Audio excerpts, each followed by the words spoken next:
नमस्ते दोस्तों, आप सुन रहे हैं माइंड हीलिंग स्टोरीज। आज इस पॉडकास्ट में कोई मोटिवेशनल शोर नहीं है, कोई जल्दी अमीर बनने का फॉर्मूला नहीं है, कोई परफेक्ट बनने की सलाह नहीं है। आज हम बस थोड़ा रुकेंगे, थोड़ा सांस लेंगे और जिंदगी को वैसे देखेंगे जैसी वो सच में है। आज की यह बातचीत है वाबी साबी पर, एक जापानी दर्शन जो हमें सिखाता है कि अधूरा होना गलत नहीं है। अगर आप भी थक चुके हैं खुद को बेहतर साबित करते करते, तो यह पॉडकास्ट आपके लिए है। आज का दिन शुरू करने से पहले या उसे समाप्त करने से पहले मैं आपसे एक सवाल पूछना चाहती हूँ। आखिरी बार आपने खुद को आईने में कब देखा था और खुद से कहा था, वाह, मैं जैसा हूँ वैसा ही परिपूर्ण हूँ? या फिर आखिरी बार ऐसा कब हुआ था कि घर में रखी कोई पुरानी या दरार पड़ी कप प्लेट आपको बिल्कुल नई कप प्लेट से ज्यादा पसंद आई हो? हम एक ऐसी दुनिया में रह रहे हैं जहां हर चीज पर फिल्टर लगाया जा रहा है, चाहे वो इंस्टाग्राम की तस्वीरें हों या हमारे करियर के ग्राफ। हमें सब कुछ परफेक्ट चाहिए। थोड़ी सी गलती, थोड़ा सा दाग हमें बेचैन कर देता है। लेकिन क्या होगा अगर मैं आपसे कहूँ कि इसी अपूर्णता में असली सुंदरता छुपी हुई है? आज हम जिस किताब के बारे में बात करने वाले हैं, वह किताब अपूर्णता के इसी सौंदर्य के बारे में हमें बताती है।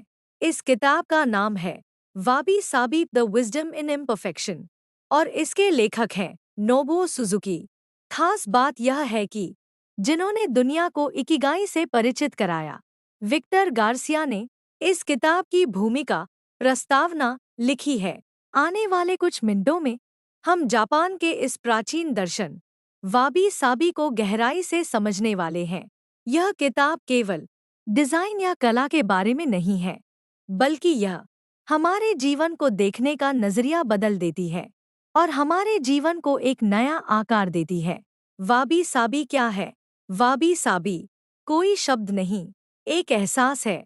जापान में वाबी का मतलब है सादगी, ठहराव, एकांत, और साबी का मतलब है समय के साथ आई सुंदरता। मतलब जो पुराना है, जो टूटा है, जो अधूरा है, वही सुंदर है। जैसे पुराना मिट्टी का कप जिसमें दरार है, लेकिन वही दरार उसे खास बनाती है। वाबी साबी कहता है, हर चीज को नया होने की जरूरत नहीं। हम परफेक्शन के पीछे क्यों भागते हैं? आज हमें सिखाया गया है, कभी कमजोर मत दिखो, कभी रुकना मत, हमेशा आगे बढ़ते रहो। लेकिन कोई यह नहीं बताता कि इस दौड़ में हम खुद को खो देते हैं। हम अपने मन की आवाज, थकान, आंसू सब दबा देते हैं। वाबी साबी धीरे से कहता है, थक जाना भी ठीक है, तो चलिए एक गहरी सांस लीजिए और तैयार हो जाइए अपूर्णता को स्वीकार करने के लिए। वाबी साबी सिर्फ दो शब्द हैं, लेकिन इनका अर्थ एक महासागर जितना गहरा है।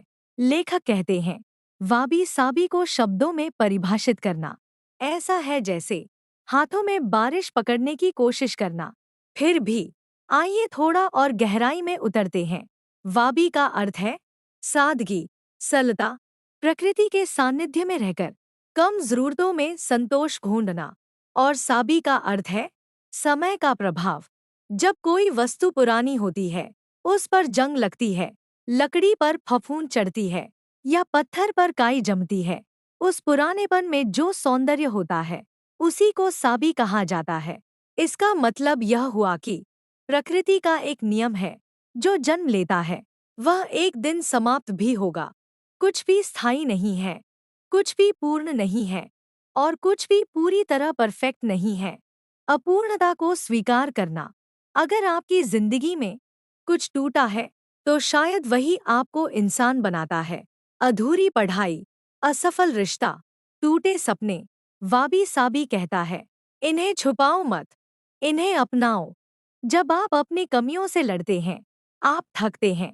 जब आप उन्हें स्वीकार करते हैं, आप हल्के हो जाते हैं। लेखक कहते हैं, हम पश्चिमी संस्कृति में परफेक्शन के पीछे भागते हैं। हमें लगता है कि प्रकृति ने जो कुछ भी बनाया है वह पूरी तरह परफेक्ट है और हमें भी वैसा ही होना चाहिए, एकदम गोल, जैसे ज्यामिति का परफेक्ट सर्कल। लेकिन वाबी साबी कहता है, प्रकृति में कोई सीधी रेखा होती ही नहीं।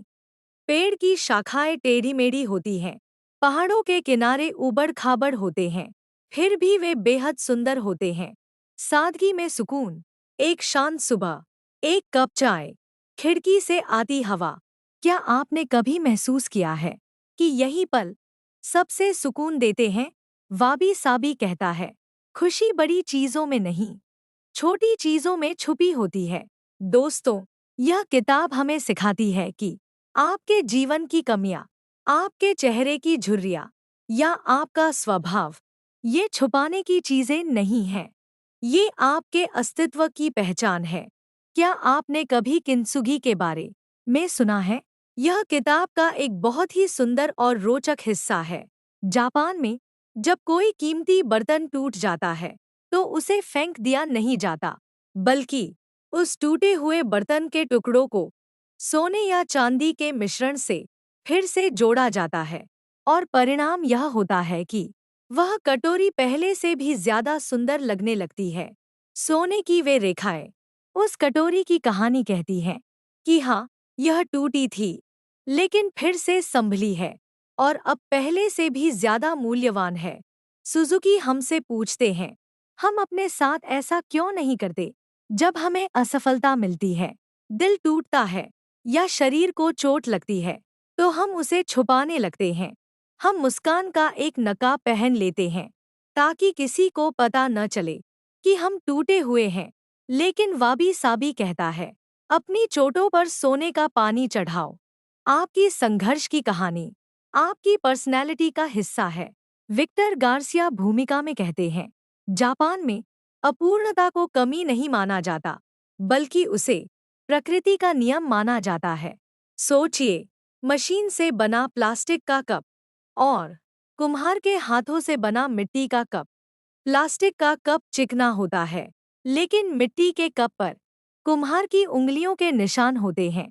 वह थोड़ा टेढ़ा मेढ़ा होता है, फिर भी चाय पीने का असली मजा मिट्टी के कप में ही आता है, क्योंकि उसमें प्राकृतिक अनुभव होता है, मानवीय स्पर्श होता है। अब आइए किताब के मूल संदेश की ओर। लेखक हमें 3 महत्वपूर्ण सबक देते हैं जो आज की तेज रफ्तार दुनिया में बहुत जरूरी है। पहला सबक, प्रकृति को स्वीकार करना। लेखक कहते हैं, हम प्रकृति से दूर होते जा रहे हैं। मौसम बदले तो हम शिकायत करते हैं, गर्मी ज्यादा है या बारिश बहुत हो रही है। वाबी साबी सिखाता है, प्रकृति जैसी है उसे वैसा ही स्वीकार करो। जब पत्ते झड़ते हैं तो पेड़ रोता नहीं, वह नई कोपलों की प्रतीक्षा करता है। हमारे जीवन में भी पतझड़ आएगी, बुढ़ापा आएगा, बीमारी आएगी, पैसा कभी ज्यादा होगा, कभी कम। इन बदलावों को स्वीकार करना ही समझदारी है। दूसरा सबक, सादगी, सिंप्लिसिटी। आज हमारे पास कितनी चीजें हैं, घर में जगह नहीं बची, फिर भी हम चीजें भरते जा रहे हैं। लेखक कहते हैं, जितनी ज्यादा चीजें उतना ज्यादा मानसिक बोझ। वाबी साबी कहता है, घर खाली मत रखो, लेकिन सिर्फ वही चीजें रखो जिनसे आपका भावनात्मक रिश्ता हो। दादी नानी की कोई पुरानी चीज नई ब्रांडेड चीज से कहीं ज्यादा कीमती होती है। यादों को सम्मान दीजिए। तीसरा सबक, अपूर्णता में सुख ढूंढना। यह किताब वाबी साबी लव के बारे में भी बताती है। हम अपने साथी से परफेक्शन की उम्मीद करते हैं, वह ऐसा हो, वैसा हो, लेकिन वाबी साबी कहता है, अपने साथी की वे आदतें भी अपनाना सीखिए जो आपको परेशान करती हैं, क्योंकि वही आदतें उन्हें खास बनाती हैं। परफेक्ट साथी सिर्फ फिल्मों में होते हैं, असल जिंदगी में नहीं। जब हम लोगों को बदलने की कोशिश छोड़ देते हैं और उन्हें समझने लगते हैं, तब रिश्ते खिलते हैं। किताब की कुछ अनमोल पंक्तियां हैं, nothing lasts, nothing is perfect, nothing is finished. यानी कुछ भी हमेशा नहीं रहता, कुछ भी परफेक्ट नहीं है। और कुछ भी पूरी तरह समाप्त नहीं होता। जिसने यह समझ लिया, उसने जीवन का सार समझ लिया। आप कहेंगे, यह सब कहना आसान है, लेकिन आज की भागदौड़ भरी दुनिया में यह कैसे संभव है? लेखक कहते हैं, वाबी साबी सन्यासी बनने की बात नहीं करता, बल्कि रोजमर्रा की जिंदगी में छोटे बदलाव सिखाता है। जब आप कोई काम करें, तो उसे परफेक्ट बनाने के चक्कर में अच्छा करना मत भूलिए। खुद से कहिए, यह काम अच्छा है, पर परफेक्ट नहीं, और यह ठीक है। बुढ़ापे से लड़िए मत, शरीर बूढ़ा होगा ही, इसलिए एंटी एजिंग क्रीम के पीछे मत भागिए।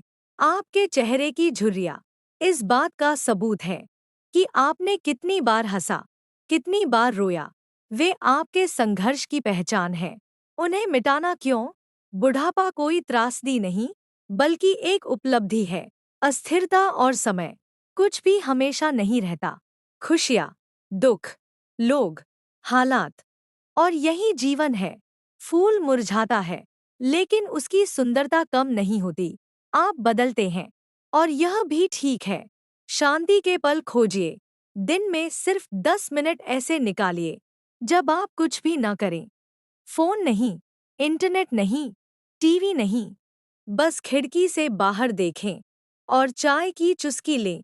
जापानी चाय समारोह इसी का प्रतीक है। वहाँ चाय पीना लक्ष्य नहीं होता, बल्कि चाय बनाने की प्रक्रिया में पूरी तरह डूब जाना लक्ष्य होता है। आज हम मल्टीटास्किंग को होशियारी समझते हैं, लेकिन वाबी साबी हमें मोनोटास्किंग सिखाता है।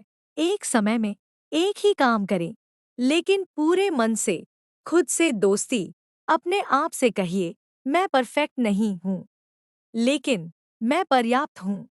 जब आप खुद से लड़ना बंद करते हैं, तो जिंदगी आसान हो जाती है। किताब के अंत में मैं आपसे एक गुप्त बात साझा करना चाहती हूँ। यह किताब आपको अपूर्ण रहने को कहती है। इसका मतलब आलसी होना नहीं है। इसका मतलब है खुद पर से दबाव कम करना। जब आप खुद को बिना दोष दिए स्वीकार करते हैं, तभी असली प्रगति शुरू होती है। जैसे अधूरा चित्र पूरे चित्र से ज्यादा जिज्ञासा पैदा करता है, वैसे ही आप भी। आप एक वर्क इन प्रोग्रेस हैं। यह किताब सिर्फ पढ़ने के लिए नहीं, इसे जीने के लिए है। घर की पुरानी चीजों को देखिए, हर वस्तु के पीछे कोई ना कोई कहानी छुपी है। जब कुछ बिगड़े, तो शांति से कहिए, यह वाबी साबी है। देखिए, मन कितना हल्का हो जाएगा। अब यहीं रुकते हैं, लेकिन मेरी दिल से इच्छा है कि आप यह किताब कम से कम एक बार जरूर पढ़ें। यह जापानी दर्शन आपके जीवन में जरूर काम आएगा। अपूर्णता में सुंदरता खोजिए और खुद से प्रेम कीजिए, ठीक उसी तरह जैसे दरार पड़ी हुई कटोरी से। अब मैं आपसे विदा लेती हूँ। फिर मिलेंगे एक नए विषय के साथ। तब तक खुश रहिए, अपना ख्याल रखिए। अगर आज यह पॉडकास्ट आपके दिल को थोड़ा शांत कर पाया हो, तो यहीं रुकिए, भागिए मत, खुद को सुधारने की कोशिश मत कीजिए। बस अपने होने को स्वीकार कीजिए, क्योंकि अपूर्णता में ही जीवन है।